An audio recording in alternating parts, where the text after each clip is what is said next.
Hai, teman-teman. Pernah nggak sih kalian bayangin, apa yang ada di bawah tanah tempat kita berpijak ini?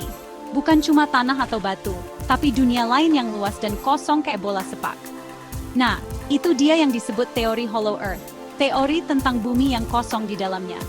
Seru banget kan? Bayangin ada dunia bawah tanah dengan matahari mini sendiri, terus dihuni sama makhluk-makhluk kayak di cerita legenda. Atau mungkin ada peradaban kuno yang ngumpet di sana, jauh dari dunia kita. Kayak film-film fantasi ya.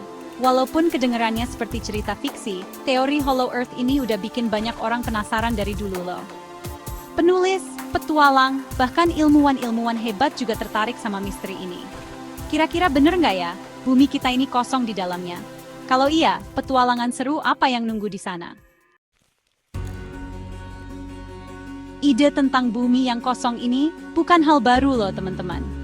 Sejak zaman Yunani kuno dulu, cerita tentang dunia bawah tanah udah ada. Tapi, teori Hollow Earth yang kita kenal sekarang mulai ramai dibicarakan sekitar abad ke-17. Salah satu orang yang percaya banget sama teori ini adalah John Cliff Sims Jr., mantan Kapten Angkatan Darat Amerika Serikat.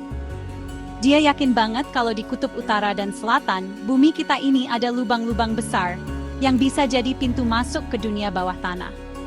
Nggak cuma dia, penulis terkenal Edgar Allan Poe juga bikin cerita seru tentang dunia bawah tanah ini loh. Di novelnya yang judulnya The Narrative of Arthur Gordon Pym of Nantucket, Poe nyeritain petualangan ke dunia bawah tanah lewat lubang di kutub selatan. Walaupun sekarang udah banyak bukti ilmiah yang ngebantah, cerita-cerita ini tetap seru dan bikin kita ngebayangin dunia-dunia lain yang belum pernah kita lihat. Kalau bumi beneran kosong, pertanyaan selanjutnya, di mana ya pintu masuknya? Ada banyak dugaan nih teman-teman. Ada yang bilang pintu masuknya ada di kutub utara dan selatan, di balik lapisan es yang luas dan misterius itu. Ada juga yang bilang pintu masuknya ada di gua-gua yang paling dalam di bumi. Gua-gua itu kan gelap dan belum semuanya dijelajahi, jadi banyak yang ngira-ngira apa yang ada di baliknya. Nggak cuma itu, dasar laut yang dalam dan gunung berapi yang masih aktif juga diduga jadi pintu masuk ke dunia bawah tanah ini. Seru banget ya, kalau dipikir-pikir. Sayangnya sampai sekarang belum ada bukti yang kuat tentang semua dugaan ini. Tapi yang pasti, rasa penasaran manusia buat nemuin tempat-tempat misterius ini nggak akan pernah hilang.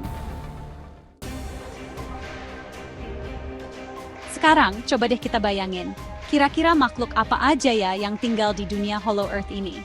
Ada yang bilang, dinosaurus yang udah punah jutaan tahun lalu masih hidup dan tinggal di dunia bawah tanah ini loh. Wah, gimana ya rasanya kalau ketemu T-Rex atau segerombolan Triceratops di hutan belantara? Seru banget ya. Nggak cuma dinosaurus, makhluk-makhluk mitos kayak Yeti, Bigfoot, atau bahkan Peri dan Kurcaci juga dihubung-hubungin sama Hollow Earth. Siapa tahu mereka semua milih tinggal di sana biar jauh dari manusia. Tentu aja, semua ini masih tebakan aja teman-teman. Tapi, nggak ada salahnya kan kita berimajinasi tentang dunia-dunia lain yang belum kita ketahui. Walaupun teori Hollow Earth ini udah lama diceritain dan dibayangin banyak orang, tapi sampai sekarang belum ada bukti ilmiah yang nunjukin kalau teori ini beneran ada. Ilmu pengetahuan modern udah ngebuktiin kalau bumi kita ini bukan bola kosong, tapi terdiri dari lapisan-lapisan batuan padat dengan inti yang panas banget. Data-data geologi, seismologi, dan gravitasi juga nunjukin kalau struktur bumi nggak memungkinkan buat ada rongga besar kayak yang digambarin di teori Hollow Earth. Tapi, bukan berarti kita harus berhenti berimajinasi dan berhenti mencari tahu tentang bumi kita ini ya. Masih banyak hal yang belum kita ketahui tentang planet tempat tinggal kita ini. Siapa tahu, masih ada kejutan-kejutan lain yang nunggu buat kita temuin. Yang penting, kita harus terus berpikir kritis, bertanya, dan nyari bukti-bukti yang jelas.